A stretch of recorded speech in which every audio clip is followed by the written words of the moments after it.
বলতে পারো ওরা কারা?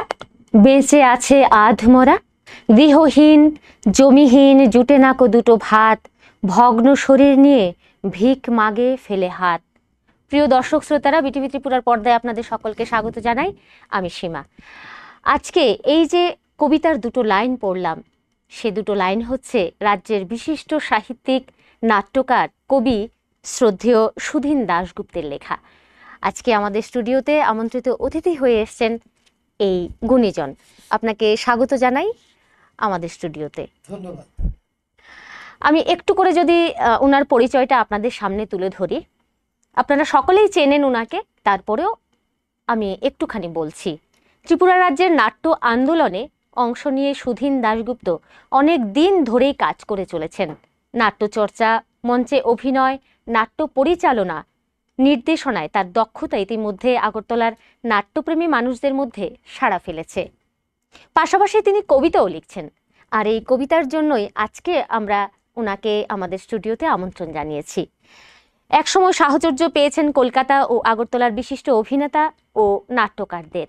এছাড়া আগরতলায় সাংস্কৃতিক কর্মকাণ্ডের তিনি একজন সংগঠক।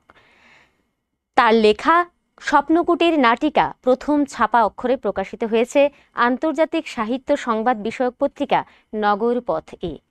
এবার তা নাটিকা গ্রন্থ হিসেবে পশ্চিমবঙ্গ ও ত্রিপুরার নাট্যপ্রেমী মানুষজনের হাতে পৌঁছে যাবে।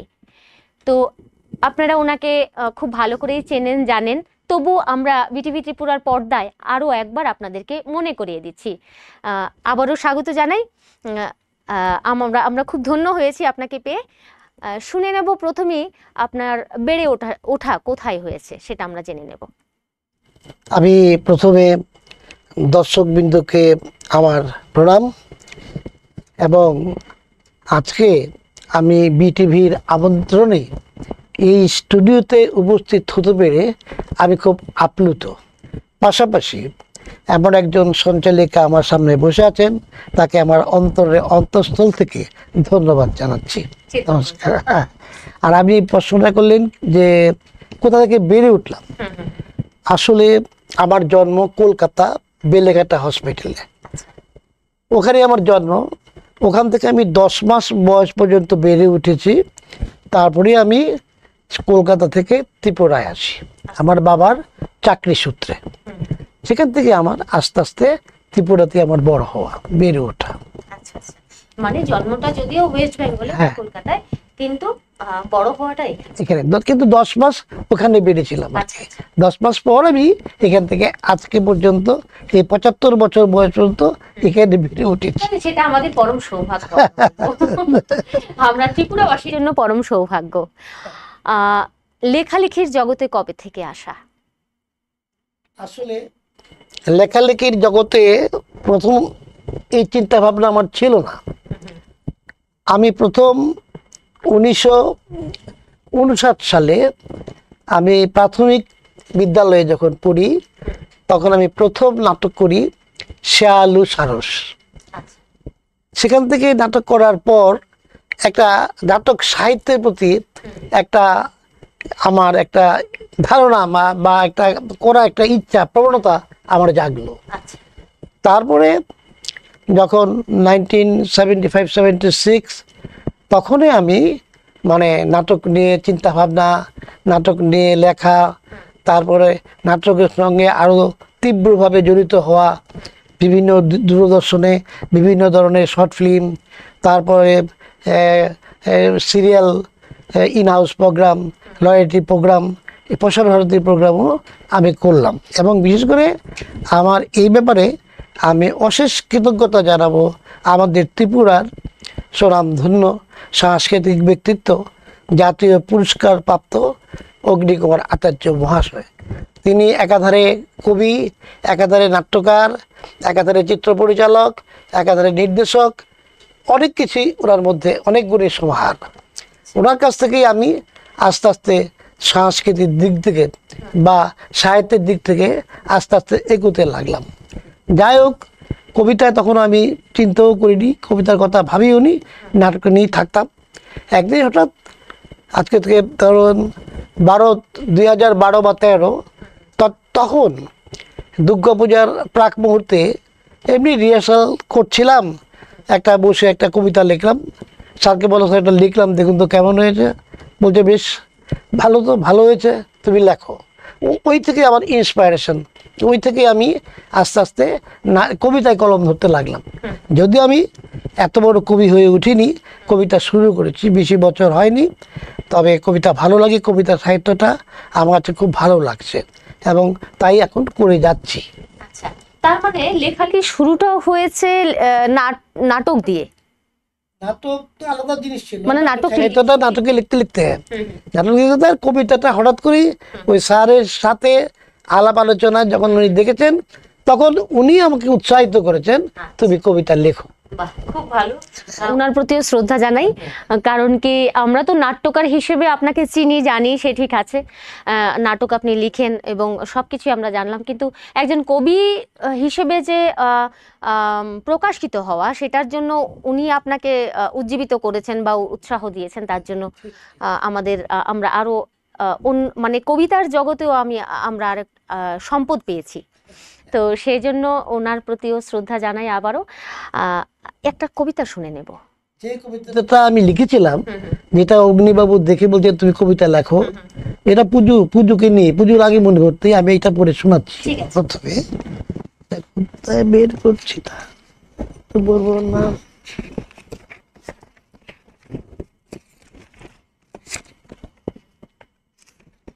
দর্শক শ্রোতারা, আমরা কিন্তু আজকে স্বরচিত কবিতাও শুনবো এবং তার পাঁচটাকে আপনাদের সাথে ওনাকে নিয়ে আমরা কথা বলবো। আপনারা সঙ্গে থাকবেন, কোথাও যাবেন না।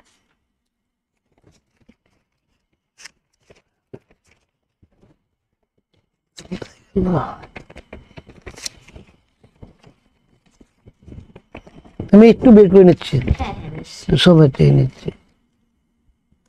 আসলে আমাদের ত্রিপুরার গর্ব, বারবার বলতেই হচ্ছে, আমার ভীষণ গর্ববোধ হচ্ছে এই জন্য যে আজকে এই দাদার মতো এরকম গুণীজনকে আমরা আমাদের স্টুডিওতে পেয়েছি। অনেক কিছু আমরা অনুষ্ঠান শুরু হওয়ার পূর্বেও অনেকক্ষণ ধরে আলাপ আলোচনা চলছিল, সেখান থেকে অনেক কিছু জানতে পারলাম। আসলে আমরা যে এই যে মানে ছোট যারা আছি, ওরা কিন্তু বয়োজ্যেষ্ঠদের কাছ থেকে অনেক কিছু জানার সুযোগ পান আর কি। হ্যাঁ, তো আমিও অনেক কিছু জানার সুযোগ পেয়েছি, ভীষণ ভালো লাগছে, আর অনেক কিছু শেখারও আছে ওনাদের কাছ থেকে। তো ভালো লাগে, এরকম গুণীজনদের সংস্পর্শে থাকতে পারলে নিজেকে বড় ধন্য মনে হয়।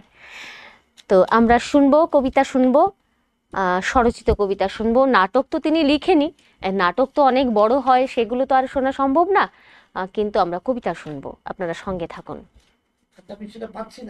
আচ্ছা, তাহলে আমি কবিতা বলছি, যেহেতু এখন বর্ষা ঋতু, কারণ অবশ্যই কবিতাকে প্রভাবিত করে, অত্যাধিক প্রভাবিত করে। তো আমি ঋতু পর্বেরই, আমি যেহেতু বর্ষা, সেটা নিয়ে আমি বর্ষবরণ, হ্যাঁ আমি পরিষ্কার, ওটা আমি পাবো খুঁজে, আমি পড়ছি। এখন যেহেতু বর্ষাকাল চলছে, প্রাসঙ্গিকভাবেই আমরা একটা বর্ষার কবিতা শুনে নেব আমাদের সুধীন দাদার কাছ থেকে। কবিতার নামটা হচ্ছে বর্ষবরণ। চৈত্র অবসানে বর্ষ হলো শেষ, অতীতের গ্লানি মুছে ছাড়িয়া বিদ্বেষ। প্রকৃতির মঞ্চে ধ্বনিত হলো নবজীবনের গান, আকাশ সাজলো অপরূপ সাজে, ফিরে পেল প্রাণ। গাছে গাছে আনন্দ উচ্ছ্বাস, পাতায় জাগে শিহরণ। পুরাতন বছরের জীর্ণ ক্লান্ত রাত্রির হলো নিরসন। পাখির কণ্ঠে কণ্ঠে প্রভাতের বন্দনা গীতি, বছরের প্রথম নতুন দিনের আলোর শুভেচ্ছা ও প্রীতি। বর্ষবরণের উৎসবে আজকে দুলিয়া উঠিল প্রাণ, নূতন দিনের নতুন প্রভাতে গাহিব দুঃখ জয়ের গান। পুরাতনের ধ্বংস নূতনের প্রতিষ্ঠা, এই অনন্ত খেলা পল্লী গ্রামে মেতে ওঠে বর্ষবরণের উৎসব মেলা। নববর্ষের পূর্ণ প্রভাতে জাগ্রত হোক সর্বজয়ী মানব শক্তি, হিংসা বিদ্বেষ ভুলে জাগক মিলনের প্রেমময় ভক্তি। আচ্ছা, আমি ভেবেছিলাম বর্ষার কবিতা, আসলে হচ্ছে বর্ষবরণের কবিতা। হ্যাঁ, তো বর্ষবরণ খুব সুন্দরভাবে তিনি ফুটিয়ে তুলেছেন এবং প্রকৃতিকে এত সুন্দর মাধুর্যতা দিয়েছেন কাব্যিকতায়, আসলে সত্যি মন্ত্রমুগ্ধ হয়ে শুনলাম। তো আমাদের বর্ষবরণ যদিও অনেক আগে চলে গেছে, কিন্তু আমরা এই কবিতার মাধ্যমে আবারও কিছুটা পেছনে গিয়ে আমরা বর্ষবরণকে অনুভব করে নিলাম। দর্শক শ্রোতারা, আমার তো ভীষণ ভালো লেগেছে, আপনাদের কেমন লেগেছে? আমরা আরও কবিতা শুনবো, কিন্তু চলে যাচ্ছি কিছু কথায়। আচ্ছা দাদা, আরও একটু জানতে চাইবো যে কবিতা লেখার যে বিষয়বস্তু, হ্যাঁ, সেখানে তো অনেক বিষয়ের কোনো অভাব নেই। তো কোন বিষয়টা বেশি মানে সারা জাগায় আপনার মনের মধ্যে লেখার জন্য?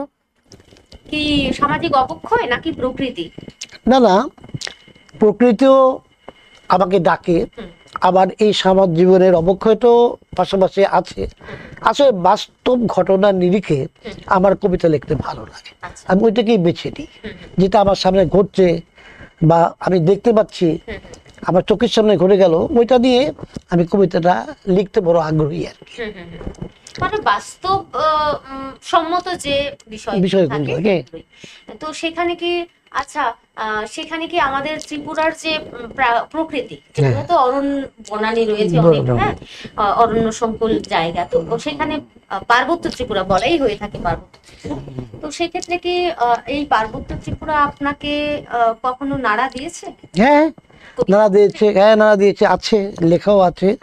কারণ ত্রিপুরার এই পার্বত্য অঞ্চলে আমরা যেভাবে জাতি জনজাতি মিলেমিশে আমরা থাকি, তার যে একটা রূপ,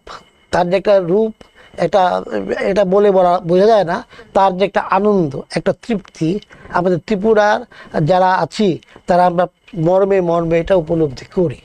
সুতরাং কি বলছে এর প্রশ্নটা, ত্রিপুরার মানে ত্রিপুরার যে প্রকৃতি, প্রাকৃতিক সৌন্দর্য, হ্যাঁ, সেটা কিভাবে নাড়া দেয় আর কি?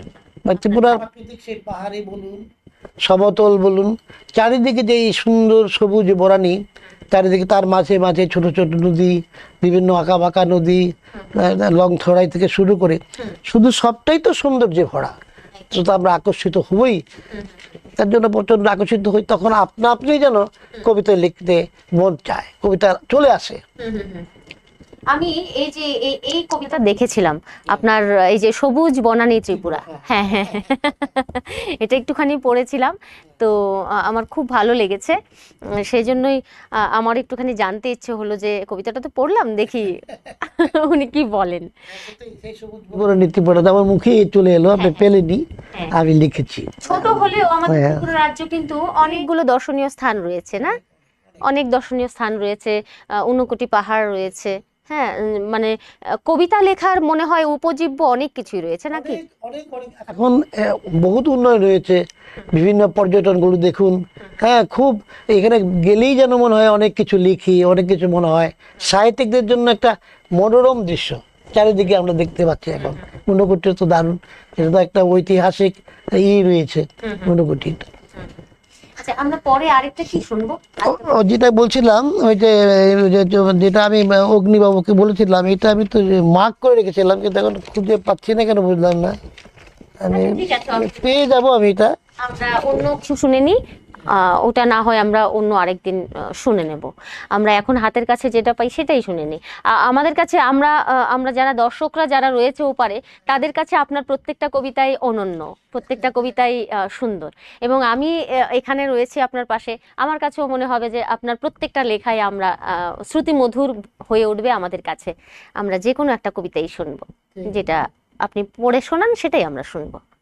আমি তাহলে এখন তো খাচ্ছি পুজো, হ্যাঁ, সেটা তো আমরা গেছি, কার্যবতে যাই, তার যে পরিবেশ, বহুত জনগণের আগমন, বিভিন্ন দিক থেকে বাইরে থেকে লোকের আসে, এই ত্রিপুরার একটা বিশাল বড় উৎসব কাচ্চি পূজা, এবং সেটা সেই রাজন্য আমল থেকেই এই পুজো। তো আমি এই পুজোর নিজস্ব অভিজ্ঞতা ওখানে ঘুরতে গিয়ে যা দেখেছিলাম তাই আমি তুলে এনেছি। আমি পড়ছি খাচ্চি মেলা, আমার কবিতার নাম খাচ্চি মেলা। খাচ্চি মেলা প্রেমের মেলা, চলছে শুধু প্রেমের খেলা, 14 দেবতার 14 মাথা, চন্তাই রাজার মাথায় ছাতা, জ্বলছে শুধু হাজার বাতি, তারই মাঝে স্বল্প কতক জনজাতি, ভিড়ের মাঝে কত আসর, বাজছে শুধু ঘণ্টা কাসর, মঞ্চে চলে সুরের ধ্বনি, এদিক ওদিক মারছে কোনি। চলো চলি খাচ্ছি পূজা, মিলবে কত সাধু ওঝা। খাচ্ছি পূজা মিলন মেলা, বাড়ছে শুধু বীরের ঠেলা। বাহ, একদম প্রাসঙ্গিক একটা বিষয় তিনি তুলে ধরেছেন আমাদের মাঝে। দর্শকরা আপনারা নিশ্চয়ই খার্চি পুজোতে গিয়েছেন, এবারও হয়তো যাবেন বা গিয়েছেন, তো সেক্ষেত্রে ভীষণ ভালো লাগছে। কিন্তু এই কবিতার মধ্য দিয়ে চোখের সামনে ভেসে উঠেছে পুরো খার্চি মেলাটা। হ্যাঁ, খার্চি মেলা আপনারা সকলেই জানেন যে 7 দিন ধরে চলতে থাকে, কিন্তু এই অল্প কটা লাইনের মধ্যেই কিন্তু পুরো মেলাটা যেন একেবারে সেজে উঠেছে। একদম প্রাসঙ্গিক একটা বিষয় আমরা পেলাম, ভীষণ উপভোগ করেছি কবিতাটা। দর্শক শ্রোতারা, আপনারা কোথাও যাবেন না, আমরা নিয়ে নিচ্ছি ছোট্ট একটা বিরতি। বিরতির পর ফিরে আসছি আবারও, সঙ্গে থাকুন।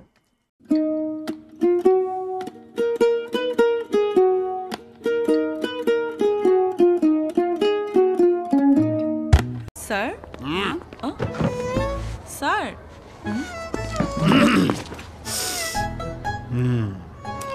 বাচ্চাদের টিফিনে যাই দিই তাই ফেরত আসে, কি যে করি। জি স্যার, ওরা তো কিছুই খেতে চায় না। চেটেপুটে খাবে, আবার ভালোও বলবে। কি? ফ্রুট ফানের কথা বলছি। ফ্রুট ফান বিস্কুটের আনারসের ক্রিমি স্বাদে সবাই ডুবে যাবে আর বলবে, গয়না যখন বোঝে তোমার স্টাইল। শ্যাম সুন্দর কোম্পানি জুয়েলার্স।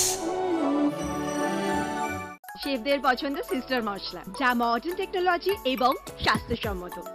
সিস্টার, নিশ্চিন্তের প্রতীক।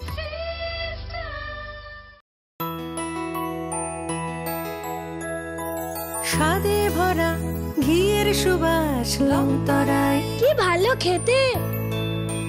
শুদ্ধ ঘিয়ের আবেশ ভরা লংতরায়, অপূর্ব সুগন্ধ। পুষ্টি ভরা ঘিয়ের খাবার, গাওয়া ঘি প্রিয় সবার। লংতরা একেই বলে বিশুদ্ধ ঘি।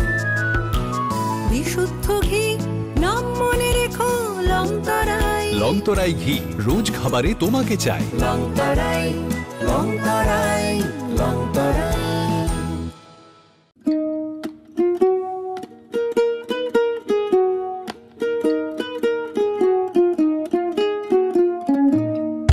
দর্শক শ্রোতারা, আমরা ফিরে এলাম ছোট্ট একটা বিরতির পর। আমরা কথা বলছিলাম রাজ্যের বিশিষ্ট নাট্যকার, কবি, সাহিত্যিক শ্রদ্ধেয় সুধীন দাশগুপ্তের সাথে। চলুন আবারও আমরা কথা বলছি, কিছুটা কথা বলবো এবং স্বরচিত কবিতা শুনবো। আচ্ছা, একটা কথা জানার ছিল, মানে প্রশ্ন জানার ছিল যে ত্রিপুরায় যে বাংলা সাহিত্যের প্রচার এবং প্রসার, হ্যাঁ, সেক্ষেত্রে আর কি কি নতুন পদক্ষেপ নেওয়া যেতে পারে, সে ব্যাপারে আপনার কি অভিমত?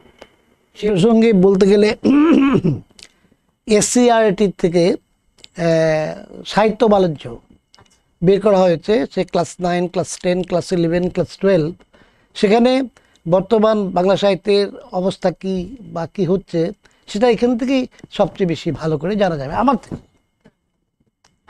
আচ্ছা, আরেকটা ব্যাপার খুব প্রাসঙ্গিকভাবে চলে এসছে এখন আমার মাথায়, যে আধুনিক যুগে বা আধুনিক কালে যে কম্পিটিশন রয়েছে, হ্যাঁ, বাচ্চাদেরকে ইংলিশ মিডিয়ামে ভর্তি করানোর একটা কম্পিটিশন রয়েছে, এবং আমরা প্রত্যেক বাবা মারাই চাই হয়তো জীবিকার খাতিরে হোক বা স্মার্টনেস বাড়ানোর জন্যই হোক আমরা ইংলিশ মিডিয়ামে অ্যাডমিশন করাতে চাই।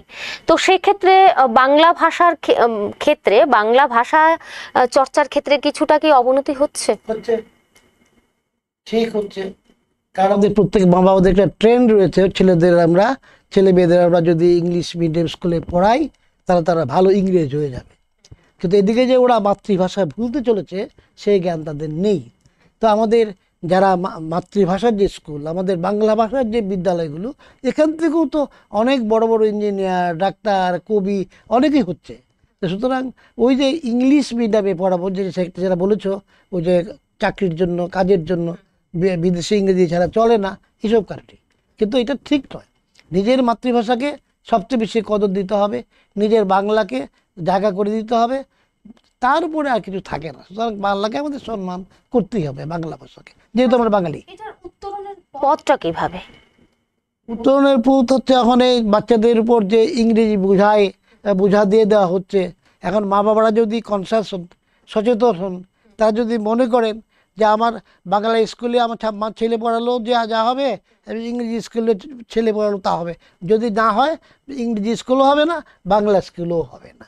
সেটা নির্ভর করছে ছেলের মেরিট, মেয়েদের ম্যারিট, মা বাবার আদর্শ, মা বাবার গাইডেন্স, সেটার উপর সবটা নির্ভর করছে। আবার হয়তো পাশাপাশি যদি এরকম হয় ইংলিশ পড়ছে, পাশাপাশি যদি মাতৃভাষার উপরেও গুরুত্ব দেওয়া হয় একইভাবে, তাহলেও বোধহয় কিছুটা সামঞ্জস্য করা যাবে। গুরুত্ব দেয় না তো। এই যারা এই যে ইংলিশ মিডিয়ামে পড়ছে এরা এখন ভালো বাংলা বলতে পারে না, বাংলা লিখতে পারে না, সবচেয়ে দুঃখের ব্যাপার। মাকে বলে মাম্মি, বাবাকে বলে ডাড্ডি। তো এই ডাড্ডি মাম্মি দিয়ে তো কদিন চলবে? কিন্তু তারা তো নিজেরই তাদের মাতৃভাষা জন্ম থেকে যে ভাষা শিখেছে সেই ভাষাই তো ভুলে যাচ্ছে, সেটা তো লিখতেই পারছে না। ওরা লিখতে বলে বাংলা লিখতে পারবো না, ইংরেজিতে আমরা লিখে নিচ্ছি, তারপরে কবিতা পড়ে, সাহিত্য পড়ে, এই তো অবস্থা হচ্ছে। একদম সুন্দর বললেন। আমরা পরের আরেকটা কবিতা শুনে নেব। এবার আমি যে কবিতাটা পড়েছিলাম অগ্নিবাবুর কাছে পুজোর প্রাক মুহূর্তে, সেটা কবিতা, হ্যাঁ ওইটা মানে আমি স্টার্ট করি আর কি। সেই কবিতাটা ছিল দুর্গাপূজার যে অবস্থা, মা দুর্গা কি কেমন, ওইটার উপর নির্ভর করছে কেন আসতো দুর্গাপূজা, কেন হচ্ছে, এটার প্রাসঙ্গিক কবি আমি পড়ছি। হ্যাঁ একটু আমি আমরা আজকে কবি দাদার যে প্রথম কবিতাটা সেটা আমরা শুনবো এখন এই মুহূর্তে। সেটা হচ্ছে আমি নাম দিয়েছিলাম শ্রমিক বুড়ো। আচ্ছা। চণ্ডীতলার শ্রমিক বুড়ো বোঝা মাথায় হাঁটে, কাজের ফাঁকে ভাবনা শুধু উমা আসবে গাঁটে। উমার মায়ের মুখে হাসি, অশ্রু ঝরে পড়ে, মাটির কন্যা আসছে বাড়ি, রাখবে যতন করে। একের গৃহ সবাইয়ের গৃহ থাকবে আপন সুখে, ঢাক বাজবে নতুন বলে ফুটবে হাসি মুখে। শিউলি ফুলের গন্ধ ছড়ায় কাশবনের ওই ধারে, নুন আনতে পান্তা ফুরায় দেখবে কেবা পারে। চারিদিকেতে উঠছে ধ্বনি জয় দুর্গা মায় কি, শ্রমিক বুড়ুর মন্দা বাজার ভাবছে বসে খায় কি। মাটির কন্যা বেশ ধরেছে থিমের পরিবেশে, লুঙ্গি নাচের বহর দেখে মা কেঁদেছেন শেষে। মা কাঁদে, মেয়ে কাঁদে, আজ যে যাবার দিন, বিসর্জনের বাজনা বেজে সব হবে যে লীন। শ্রমিক বুড়ুর বাড়ি ফাঁকা, নেই যে আপন জন, বছর অন্তর মা আসবেন, এতেই খুশি রন। ভীষণ সুন্দর, ভীষণ সুন্দর। তবে আমরা একটুখানি জানতে চাইবো এই কবিতাটাই মানে বিষয়বস্তু তো আছে বুঝতে পারলাম, কিন্তু প্রথম কবিতা হিসেবে এই থিমটাই কেন কিভাবে এসেছে মাথায়? কারণ আসে তার 2-3 দিন পরে তো পুজো। আচ্ছা। তো পুজোর একটা আমেজ থাকে সবাই, তো আমরা তো থাকি একটা মহড়া নিয়ে, রিহার্সাল, সংস্কৃতি নিয়ে আছি। তার মধ্যেই বলে না এবার দুর্গা পূজা আসছে, মাকে উমামা, অনেকে দুর্গাকে উমামা বলে, গৌরী বলে, অনেক কিছু নামে। আচ্ছা আমি গরিবের মেয়ে এমন হচ্ছে, তো গরিবের মেয়েদের বিয়ে হচ্ছে, শ্বশুরবাড়ি যাচ্ছে, দেখা যায় বছরে একবারে আসতে পারে, আসতেও পারে না, ওই চিন্তাধারা থেকে আমি এটা দুর্গাকে নিয়ে মিলিয়ে লিখেছি আর কি। সুন্দর লিখেছেন, ভীষণ। আরেকটা কথা জানবো যে আপনার কাছে কবিতা তো বিভিন্ন ধরন রয়েছে, ছন্দ কবিতা রয়েছে, গদ্য কবিতা, তো কোন ধরনটা আপনার বেশি ভালো লাগে? আমি ছন্দ কবিতাটাই বেশি ভালোবাসি এবং আমি ম্যাক্সিমাম পয়ার ছন্দে ব্যবহার করেছি। আধুনিক কবিতা আমার ভালো লাগে না তা নয়, কিন্তু আধুনিক কবিতার মধ্যে একটা নাটকীয় ভাব থাকে, হ্যাঁ একটা নাটকীয় এক্সপ্রেশন থাকে, কিন্তু ছন্দের কবিতা থাকে না। ছন্দের কবিতায় শুধু ছন্দই থাকে, মানে পড়তে গেলে একটা দুলে দুলে পড়া যায়। বাহ, দারুণ করলাম। আচ্ছা, পরবর্তী প্রজন্মের জন্য আপনার কি বার্তা থাকবে একজন সাহিত্যিক হিসেবে? প্রজন্মের যারা পরবর্তী যে প্রজন্ম, তাদের কাছে আমার বার্তা থাকবে সাহিত্য চর্চা করুক। যত বেশি সাহিত্য চর্চা করবে, যত বেশি বই পড়বে, তত বেশি জ্ঞান হবে এবং নতুন নতুন চিন্তা তাদের মাথায় আসবে। আরও যাতে আমাদের ত্রিপুরা সমৃদ্ধ হতে পারে, সেদিক থেকে তারাও তাদের পরের জন্য কেমন হবে সেই হিসাবে তারা চর্চা করে চলুক। একদম খুব সুন্দর বলেছেন। আসলে আগামী প্রজন্ম যদি বাংলা ভাষাকে সাদরে গ্রহণ না করে, তাহলে একটা সময় দেখা যাবে যে আমাদের মাতৃভাষার প্রতি শ্রদ্ধা কমে যাবে। আমরা আরেকটা কবিতা শুনে নেব। আমরা অনুষ্ঠানের কিন্তু একেবারে শেষ মুহূর্তে মনে হয় চলে এসেছি, খুব বেশি সময় আমাদের হাতে নেই, আমরা কবিতা শুনে নেব। এখন আমি যে তুমি ঋতুর কথা বললে না, ঋতু নিয়ে আমি বসন্ত ঋতুর উপরই একটা কবিতা লিখেছি। আমি কবিতার নাম দিয়েছি বসন্ত কবি মনকে দোলা দেবে না তা কি হয়? সে তো শুধু সত্যি বসন্ত হতে পারে। আমাকে রাখতে হবে। আমি নাম দিয়েছি প্রসঙ্গ বসন্ত। বাহ। তুমি আজ দূর থেকে বহু দূরে, কোকিলেরা গান ধরেছে কুহু কুহু সুরে। একলা যমুনার তীরে শুনেছি পদধ্বনি, ওই বুঝি আসে সে শুনি প্রতিধ্বনি। পলাশ ফুলে রাঙিয়ে বাহার রং ধরেছে ওই, খুঁজে ফিরি তাকে আমি, সে রয়েছে কই। আবির কুমকুমে রাঙাবো চরণ, ভাবিয়া মরি। বসন্তের বাসন্তিকা দেখিব দুচোখ ভরি। থর থর কাঁপি শিহুরিয়া উঠি, দাঁড়াবে আসি। কদম্ব তোলে দেখিব তোমারে, হাতে মোহন মাসি। অপরূপ সাজে সেজেছি তব মিলনের তরে, মাথায় চূড়া হাতে বাঁশি, মিলিব জড়িয়ে ধরে। বসন্তের হাওয়ায় লাগলো দোলা মনে মনে, বাজলো মাদল উঠল নাচন জনে জনে। বাসন্তিকা আমি আবিরে কুমকুমে রাঙাবো তোমারে, পিচকারি হাতে রাঙাতে মোরে দাঁড়াবো দুয়ারে। বাহ, অসম্ভব সুন্দর। বসন্তের পুরো চিত্রটা আমাদের চোখের সামনে ভেসে উঠেছে এবং বসন্তকালেই দোল যাত্রাও হয়, রং খেলা হয়। হ্যাঁ, তো সেই কথাগুলো এখানে এসছে। বসন্ত মানেই আনন্দ থাকবে, বসন্ত মানেই রঙের বাহার থাকবে, ফুল ফুটবে। আর সেই অবস্থায় এরকম একটা প্রাকৃতিক পরিবেশে কবিমন দোলা দেবে না তা তো হতে পারে না। না, আমরা আরেকটা কবিতা চলে যাব। কথা তো অনেক হয়েছে, অনেক হতে থাকবে, কিন্তু কবিতাগুলো শুনতে আমাদের ভীষণ ভালো লাগছে এবং এই লোভ আর সামলাতে পারছি না। আরো একটা কবিতা শুনে নেব। এবারে আমি যে কবিতাটা পড়ছি সেটা আমাদের রাজন্য আমলের ব্যাপার নিয়ে, রাজন্য আমলের কথা নিয়ে আর কি। যে একটুখানি জেনে নেব যে এই কবিতার যে প্রেক্ষাপট, এটা একটুখানি আমাদেরকে আগে বলে দিন, তারপরে কবিতাটা শুনবো। রবীন্দ্রনাথ যখন ত্রিপুরা আসে বীরচন্দ্র মানিক্যের আমন্ত্রণে, মহারাজা বীরচন্দ্র মানিক্যের আমন্ত্রণে, সেই মহারাজা বীরচন্দ্র মানিক্য কিন্তু রবীন্দ্রনাথের হাত ধরেই ত্রিপুরার সাহিত্যতে হাত দেয় এবং বিশেষ করে রবীন্দ্রনাথের ভগ্ন হৃদয় যে কাব্যটি, এটা পড়েই বীরচন্দ্র মানিক্য বাহাদুর রবীন্দ্রনাথকে কবি হিসেবে স্বীকৃতি দেন। তিনি কিন্তু প্রথম কবি হিসেবে স্বীকৃতি আমাদের এখান থেকেই পান এবং পরে ওনাকে ভারত ভাস্কর বলে আখ্যা দেওয়া হয়। সেখান থেকে সেই বিসর্জনের রঘুপতি গোবিন্দমাণিক্য যে উদয়পুরে যার নিদর্শন রয়েছে, সেটাকে চিন্তা করেই আমি কবিতাটা লিখেছি। পরিচয়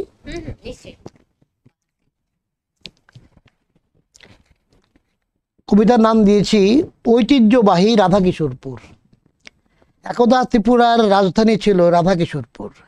এখনো ভেসে আসে তাপাহা এত রক্ত কেন কথাটির সুর। কবিগুরুর অনবদ্য সৃষ্টি, বিসর্জনের কত স্মৃতি হেতা। ভুবনেশ্বরী, ভাঙ্গা রাজবাড়ি, গুণবতী, কত স্মৃতি সেথা। পুরোহিত রঘুপতির লোভ ছিল জয় সিংহকে রাজা করিবারে। বলেছিল জয় সিংহকে মাতা রাজরক্ত চায়, এনে দিতে তারে। রঘুপুত্র কহে মাতে রাজরক্ত চাস তুই, নিজ রক্ত দিলে মাতৃচরণে। রঘুপতি চিৎকারিল হায় পুত্র এ কি করিলি বাক্যহীনে মরণে। মন্দির পাশে নরবলি ছিল হেতা, রক্ত বর্ণ হতো গোমতী জলে। গোমতীতে স্নানরত শিশু গোবিন্দরে তাতা এত রক্ত কেন বলে। আদেশ রাজার বলি বন্ধ তবে, এ কথা রঘুপতি সহিতে না পারে। নক্ষত্র রাজপুত্র রাজা করিবারে তারে, কুবন্ধনা দিল তারে। কবিগুরুর বিসর্জনের অক্ষয় স্মৃতি রাধাকিশোরপুরের তরে। শ্যামলী ত্রিপুরার মানুষগুলো গেয়ে উঠে এসো এসো আমার ঘরে। অসম্ভব সুন্দর, অসম্ভব সুন্দর। আমরা হয়তো জানি যে রাজন্য আমলে রাজ পরিবারের অনঙ্গ মোহিনী দেবী উনিও লেখালেখি করতেন। তো ওনার দু একটা কবিতা আমি পড়েছিলাম, কবিতায় তিনি লিখতেন, দু একটা কবিতা আমি পড়েছিলাম। ভীষণ সহজ সরল ভাষায় অসাধারণ লিখেছেন তিনি কবিতাগুলো। ঠিক ঠিক ইউ লিখতো ওরা যে তুলসীপতি যার নামে হয়ে ওরা ছিল। বিশেষ করে রাজন্য আমলের এবারে বিশাল বড় সাহিত্যিক ছিলেন বীরচন্দ্র মানিক্য বাহাদুর। ওনার সময় কিন্তু সংস্কৃতি একটা প্রভাব এবং তিনি ত্রিপুরাকে নতুন ভাবে মানে সাহিত্যকে আধুনিকরণ করেন কিন্তু তিনি এই রবীন্দ্রনাথের হাত ধরে, রাজা বীরচন্দ্র মানিক্য বাহাদুর। এটা আমাদের জন্য পরম সৌভাগ্য যে রবি ঠাকুর আমাদের এখানে 7 বার এসেছেন রাজার আমন্ত্রণে। এটা আমাদের জন্য পরম সৌভাগ্য। এবং এই ত্রিপুরাতে বসে তিনি রাজর্ষি লিখেছেন। রাজর্ষিটা মেইন ত্রিপুরার উপরে লিখেছেন। তারপর তার গান যেটা এখনো সবাই মুখে মুখে উচ্চারিত হয়, এসো এসো আমার ঘরে এসো। রবীন্দ্রনাথ ত্রিপুরাকে তার ঘর বানিয়েছিল, যে তার ঘর, সুতরাং সবাই আমার বাড়িতে আসো। কিন্তু ত্রিপুরা রবীন্দ্রনাথ 7 বার এসেছে, 7 বারে কিন্তু ত্রিপুরার মানুষ এত তৃপ্তি ভরে আনন্দ করেছে এবং চারিদিকে মানে শুধু উৎসব আর উৎসব, যেটা একটা উৎসব চলেছিল। বাহ, অসাধারণ। আসলে এসব কথা যখন শুনতে পাই না, তখন মনে হয় যে সত্যি সত্যি চোখের সামনে সমস্ত দৃশ্যটা যেন ভেসে ওঠে। হ্যাঁ, আমরা কি আরো একটা কবিতা শুনতে পারি? আমরা অনুষ্ঠানের একেবারে শেষ মুহূর্তে চলে এসেছি, আমরা আরেকটা কবিতা। তাহলে আমি একটা ছোট্ট কবিতা বলে দিচ্ছি। ছোট্ট কবিতা আপনাদের কেমন লেগেছে দর্শক শ্রোতারা? আমার তো ভীষণ ভালো লেগেছে। আজকে কথা কবিতা একেবারে জমজমাট হয়ে উঠেছে আড্ডা, এবং ইতিহাসও উঠে এসেছে। হ্যাঁ না, ঐতিহাসিক প্রেক্ষাপট আমরা এখানে পেলাম, দাদার কবিতায় আমরা পেলাম। যে কোনো একটা আমরা শুনলেই আমরা ধন্য, যে কোনো একটা। আসলে তো এগুলো বের করতে হয়, আমি তাও কিছু ফ্ল্যাগ রেখে দিয়েছি, কিন্তু কথা প্রসঙ্গে যখন চলে যাই তখন এগুলো খুঁজে পাই না। যাই, যেটা আসলে তাই পড়ে যায়। নাট্যকার, নাটক নিয়েই তার জীবন পরিক্রমা সবটা, কিন্তু তারপরেও আমরা দেখতে পাচ্ছি অনেক কবিতা, ওনার ডায়েরির মধ্যে অনেক কবিতা, এই বই আছে ছাপার অক্ষরে, এটার মধ্যে আমি অনেক কবিতা দেখতে পেয়েছি, পড়েছি 2-1টা। হ্যাঁ, আর এখানেও ডায়েরির মধ্যে অনেক কবিতা। তো আমরা কবি হিসেবে তিনি নিজেকে স্বীকৃতি না দিলেও আমরা কবি হিসেবে ওনাকে স্বীকৃতি দিতেই পারি। কি বলেন আপনারা? আমরা অনুষ্ঠানের কিন্তু একেবারে শেষ পর্যায়ে চলে এসেছি। দর্শক শ্রোতারা আর একটু ধৈর্য ধরুন, আমরা একটা কবিতা শুনবো।